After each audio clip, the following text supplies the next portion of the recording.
नमस्कार किसान भाइयों, मैं पुरुषोत्तम कुमार फिर हाजिर हूँ आपके अपने YouTube चैनल किसानों की पाठशाला में।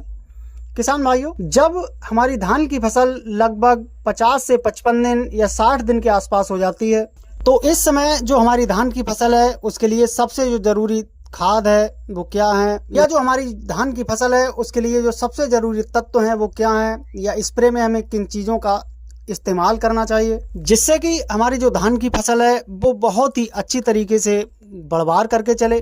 धान की फसल में किसी भी तरह के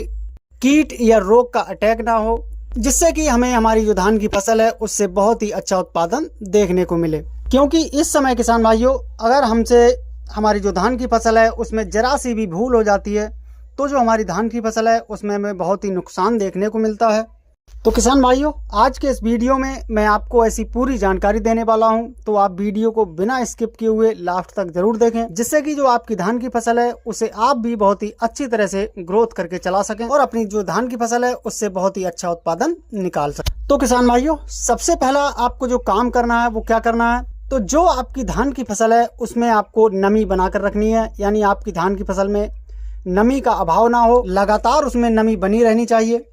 क्योंकि इस समय जो हमारी धान की फसल है उसमें अगर पानी की कमी हो जाती है तो जो धान की फसल है वो अच्छी तरह से ग्रोथ नहीं कर पाती है। दूसरा किसान भाइयों, जब हमारी फसल लगभग 50 से 55 दिन की होती है तो उसमें ऐसे बहुत सारे माइक्रो न्यूट्रिएंट्स की आवश्यकता होती है जो कि फसल को बढ़वार करने में बहुत ही सहायक होते हैं। तो इसके लिए किसान भाइयों, आपको अपनी धान की फसल में एक स्प्रे करने की आवश्यकता है। तो जो आपको स्प्रे करना है उस स्प्रे में आपको लेना है किसान भाइयों, तो यहाँ पर आपको स्प्रे के रूप में किसान भाइयों जो दवा लेनी है वो लेनी है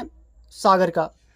का की 500 ml मात्रा आपको प्रति एकड़ के हिसाब से लेनी है। सागर का के अंदर किसान भाइयों ऐसे बहुत से पोषक तत्व पाए जाते हैं जो कि हमारी धान की फसल के लिए बहुत ही अच्छा काम करते हैं और जो हमारी धान की फसल है उसमें जो इस समय की अवस्था है उसके लिए बहुत ही आवश्यक होते हैं।